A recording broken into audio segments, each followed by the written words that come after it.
Dismayado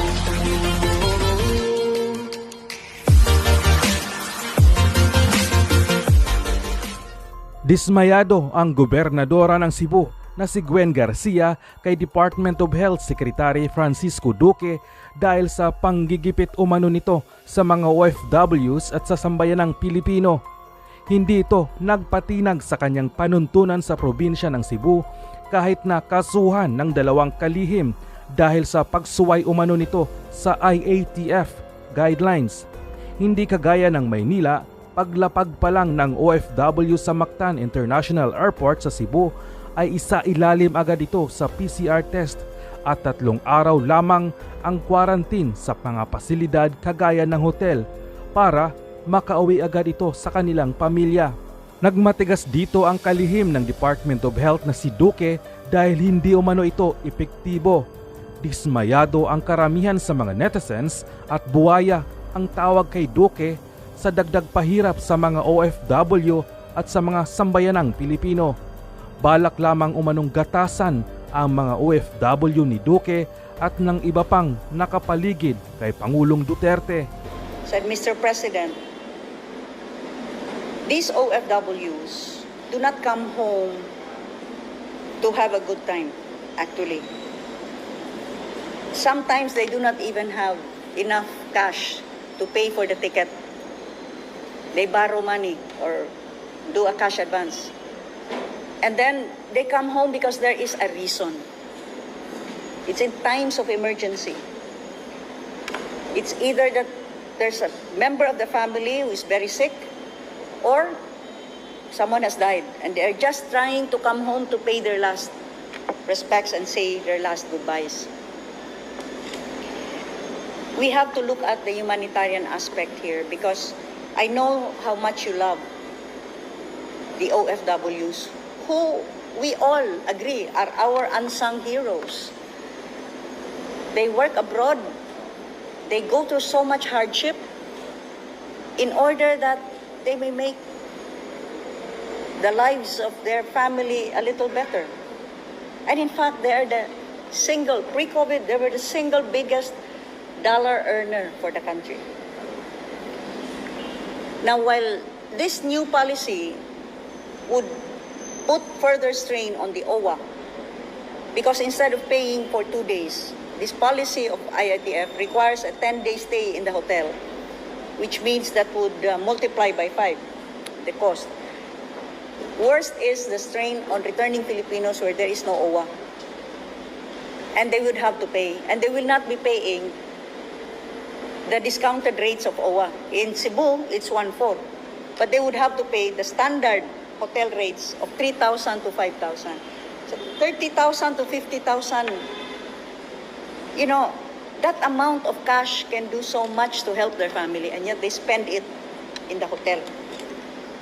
I could see how the President really felt for the OFWs and the returning Filipinos. But he asked for Secretary Duque's opinion, and Secretary Duque started talking about variants, and it's really dangerous, and you know, even if they are tested, you know, they can still be, it can be a false negative, and then when they go home, they may be there's the transmission. And I said, I'm sorry, but if you do not believe the first test, and that's RT-PCR, then why must we conduct another test on the 7th day? What makes the first day test different from the 7th day test? If you do not believe that if a person is negative, that is possibly false negative. What about on the 7th day? Well, you wait for that stretch. How do we monitor these returning Filipinos? We do not have enough hotel staff. How do we know they will not have interaction with hotel staff? And if they are in fact infected, they could already cause what you are afraid of, transmission. Well, Secretary Anyo said, you are probably showing that it's working, but what if other regions will do the same and nobody will follow anymore because they will have their own way? Well, my answer to that was, shouldn't it be the other way? Like, if you see something working, wouldn't it be worth it to study it? And perhaps find out why it's working? and see if this could perhaps be applied to other regions.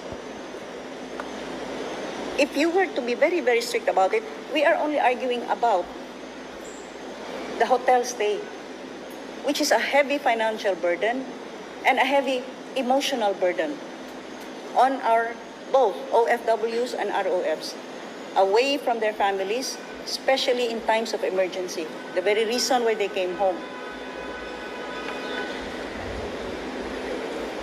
You know, Dr. Jean Loreche came complete with her figures and showed that Cebu has been able to manage. The variant that you had first segregated as P.3, which later on they called the Central Visayas variant. We are so special to them, really. Very special. You know, in other places, it's called the UK variant, South African variant, it's called now the Indian variant. But in the entire universe, there is only one regional variant, and that's the Central Visayas variant. Because they were saying, you know, this can be like Indian variant and all. See, Dr. Jean showed that we were more, you know, we have been more religious in sending samples. And in the samples that were sent, there was only one that was really confirmed as a UK variant. However, we were able to show that testing upon arrival showed a 0.30 positivity. So that 0.30 were found to be positive. You see, if we were only test them in the 7th day, what would have happened? I also said, because they were insisting that it should be on the 7th day because it's the strongest, you have the highest viral load. So I just asked the very simple question. If we believe that everybody should be tested on the 7th day, are we to presume that everybody who arrives every day coming from different countries, subjected to different environment, are all to be reckoned from day one, that they could have been already infected pero day one? Because we are all counting them as day one. I said, what if someone arrived and he's already day 5? But we did not test him because we'll have to test him on the 7th day. By that time, he would have already passed his highest viral load, and he could already have been talking with the hotel staff, or for all you know, might have escaped from his hotel room to go to his family. I mean, these are just very simple questions, but they say that our science tells us that, you know, it should be done this way. So Dr. Loreche said, because Secretary Duque emphasized to the President that, you know, variants might be very highly transmissible and very lethal. It could be, you know, very virulent. So it was Dr. Jean Loreche who said, viruses mutate all the time, Mr. President.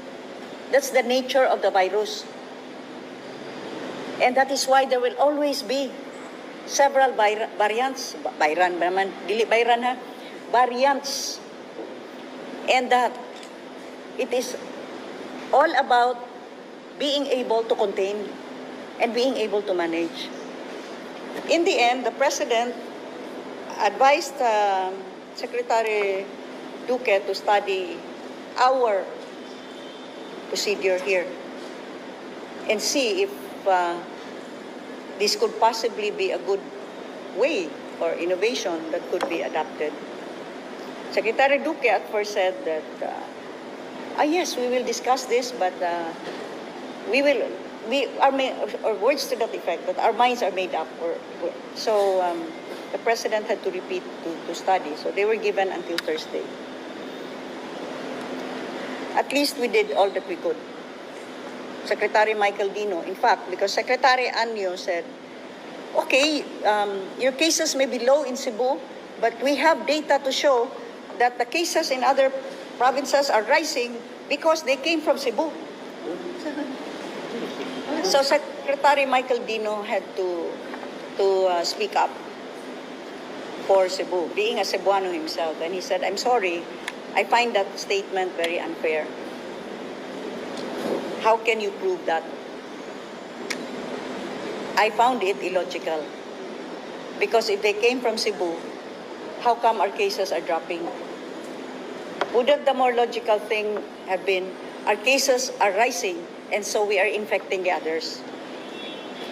But, well, it gets more and more confusing over there.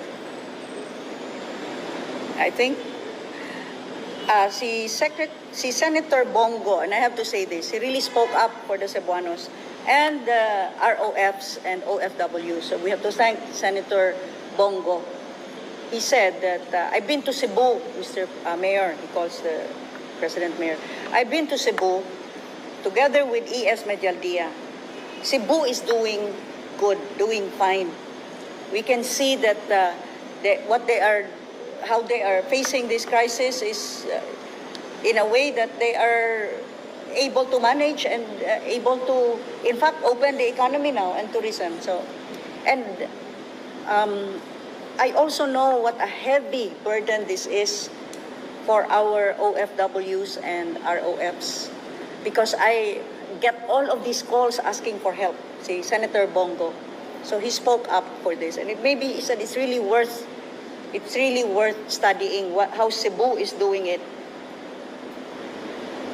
I could see that the president's heart was really for the OFWs and ROFs.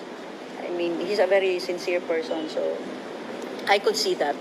He also understood the duty that all local chief executives face, the accountability to the people that we carry every day. Maraming salamat sa inyong panonood. Huwag po natin kalimutan na mag-like, mag-subscribe, at mag-komento sa baba. Maraming salamat!